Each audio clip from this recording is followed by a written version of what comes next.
नमस्कार, जय माँ कामाख्या, हर हर महादेव। आज इस वीडियो में हम बात करेंगे माँ काली कवच के विषय में।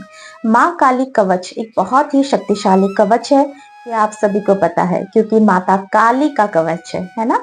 माँ काली को कहा जाता है काल अर्थात समय की देवी, जो समय से भी उपरांत है। माँ काली से ही सब कुछ है क्योंकि माँ काली आद्या शक्ति है, आदि पराशक्ति है, सृष्टि की मूल है। तो माँ काली कवच के पाठ से बहुत ही ज्यादा लाभ मिलता है उन लोगों को जिनके ऊपर नेगेटिविटी है, जिनके ऊपर किसी ने ब्लैक मैजिक किया है, या फिर शत्रु से कोई परेशान है, या फिर जब आप काली कवच पढ़ेंगे तो काली कवच पढ़ने से क्या क्या फायदा होता है काली कवच में ही लिखा गया है। काली कवच को स्वयं महादेव ने रचना की है। तो काली कवच का पाठ कैसे किया जाता है? काली कवच में जैसा कि हम जानते हैं कि काली कवच में बहुत सारे उबाच दिया गया है। पहले गणेश जी को आवाहन किया जाता है, नमन किया जाता है, फिर भैरव उबाच होते हैं, फिर विनियोग होता है, फिर ध्यान होता है, फिर कवच पाठ होता है, उसके बाद फल श्रुति दी गई है। तो रोजाना काली कवच का पाठ करने से बहुत से लाभ हमें मिलते हैं, जो कि काली कवच में ही उल्लेख किया गया है। किसी भी कवच का पाठ 1000 बार करने से वो कवच या फिर स्तोत्र जो है वो सिद्ध हो जाता है। तो जब आप काली कवच की फल श्रुति को पढ़ेंगे, वहां पे भी लिखा है कि सहस्र पठन करने से कवच सिद्ध हो जाता है। तो एक सहस्र अर्थात 1000 बार, एक दिन में ही 1000 बार पढ़ना है ऐसा नहीं है। इसे डेली रूटीन की तरह भी हम पढ़ सकते हैं। इसे हम रोजाना 1 बार, 3 बार, 5 बार ऐसे भी पाठ कर सकते हैं। और ऐसे ही धीरे धीरे जो है, जब 1000 बार हो जाएगा तब काली कवच अपने आप ही सिद्ध हो जाता है। काली कवच बहुत ही शक्तिशाली है। तो काली कवच को पाठ करने के लिए जैसा कि आप सभी जानते हैं कि माँ काली या फिर किसी भी देवी देवता की जो आप पूजा करते हैं उनका पंच उपचार पूजन कर लीजिए। पंच उपचार अर्थात गंध, पुष्प, धूप, दीप और नैवेद्य, इन पांचों चीजों से जो भी पूजा हम करते हैं, जिस देवी देवता की पूजा करते हैं, उसे ही पंचोपचार पूजन कहा जाता है। बहुत सारे लोग पूछते हैं कि पंचोपचार पूजा क्या होता है, इसीलिए मैंने बता दिया इस वीडियो में। तो काली कवच में काली कवच पढ़ने से पहले श्री गणेश का आवाहन करना जरूरी होता है। ओम गणेशाय नमः, ओम गणेशाय नमः ऐसे करके आप गणेश जी का भी आवाहन कर सकते हैं, या फिर गणेश गायत्री जो है, ओम एकदंताय विद्महे वक्रतुंडाय धीमहि तन्नो दंती प्रचोदयात्, ऐसे भी आप गणेश गायत्री का पाठ कर लीजिए पहले। उसके बाद यहाँ पे जो है विनियोग दिया गया है, ध्यान दिया गया है, लेकिन न्यास आदि दिया नहीं गया है। तो कालिका कवच में एक चीज है कि इसमें बहुत सारे बीजाक्षर है अर्थात बीज मंत्र है। तो इसमें बहुत सारे लोग ये क्वेश्चंस करेंगे कि इसमें तो बीजाक्षर है, बीज मंत्र है, तो बिना गुरु दीक्षा के हम कैसे कर सकते हैं कवच का पाठ? तो आपको बता दूं कि काली कवच में जो भी बीजाक्षर अर्थात बीज मंत्र दी गई है, महादेव ने हमारी सुरक्षा के लिए या फिर हमारी भलाई के लिए दिया है, ना कि हमें कुछ बुरा हो, नुकसान पहुंचे इसलिए महादेव ने नहीं दिया है। तो बिना किसी डर के हम काली कवच का पाठ कर सकते हैं, लेकिन इसके लिए भी कुछ नीति नियम होता है, जैसे कि विनियोग होता है, न्यास होता है इत्यादि, ये करना जरूरी होता है। और इस कवच का पाठ आप बिना गुरु दीक्षा के भी कर सकते हैं। तो काली कवच में पहले विनियोग दिया गया है, जो कि है ओम अस्य श्री कालिका कवचस्य भैरव ऋषि ही अनुष्टुप चंडः श्री कालिका देवता शत्रु संहारार्थे जपे विनियोगः। इसमें विनियोग शत्रु संहारार्थे दिया गया है।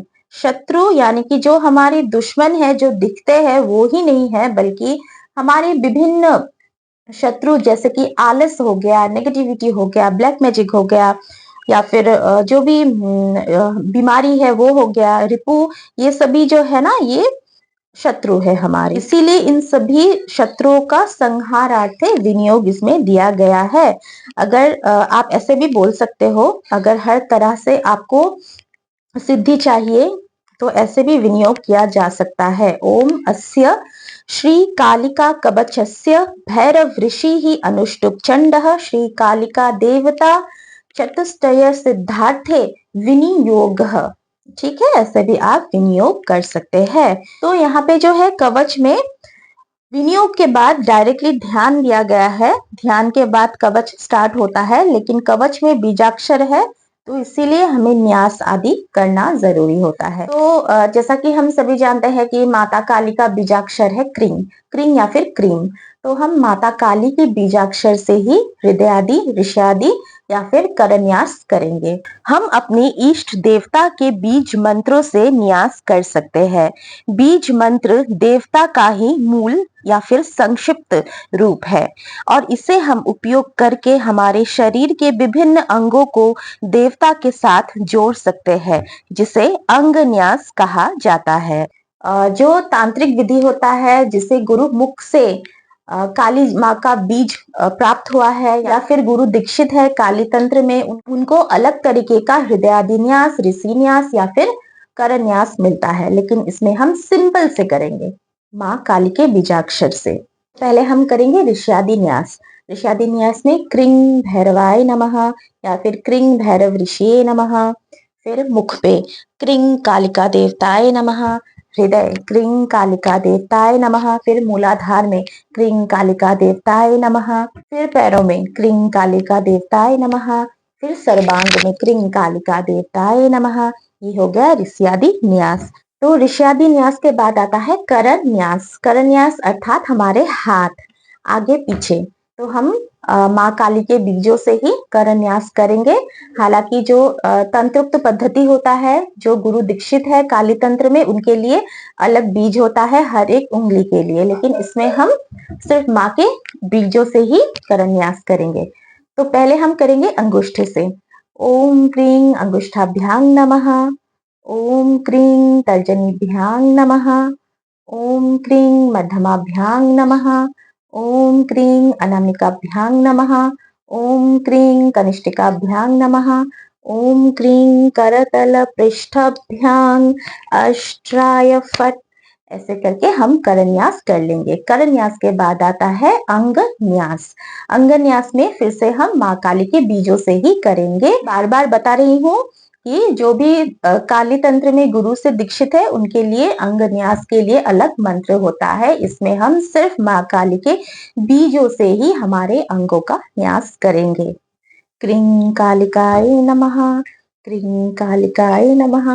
क्रीं कालिकाय नमः। क्रीं कालिकाय नमः। क्रीं कालिकाय नमः। क्रीं करतल पृष्ठाभ्याम अष्ट्राय फट। ऐसे करके हम अंग न्यास भी कर लेंगे। अंग न्यास के बाद आता है माँ काली का ध्यान। पूरा कवच जो है वो आपको गूगल में मिल जाएगा, यानी इंटरनेट में मिल जाएगा, या फिर किसी भी किताब की दुकान में काली कवच मांगने से वो लोग आपको दे देंगे। मेरे पास भी है, लेकिन एसएमएस में है।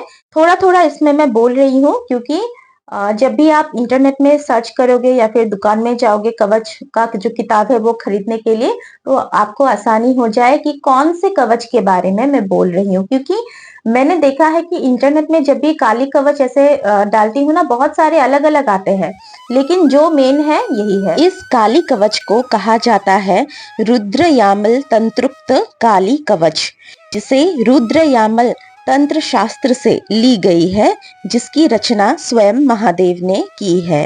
तो इसमें जो ध्यान दिया गया है, ओम ध्यायत कालीं महामायां त्रिनेत्रां बहुरूपिणीं चतुर्भुजां ललज्जिह्वां पूर्णचंद्र निभाननाम् नीलोत्पल दलश्यामा शत्रुसंघ विदारिणीं नरमुंडं तथा खड्गं कमलं च वरं तथा निर्भयां रक्तबदनां दंष्ट्राली घोररूपिणीं सातहासाननां देवीं सर्वदां च दिगंबरीं शवासन स्थितां काली मुंडमाला विभूषिताम् इति ध्यात्वा महाकालीं ततस्तु कवचम पठेत।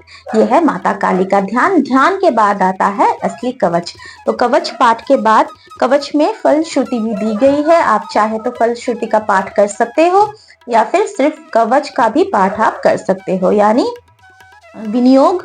विनियोग के बाद आता है ऋष्यादि न्यास, करन्यास, अंग न्यास। उसके बाद ध्यान आता है, उसके बाद कवच।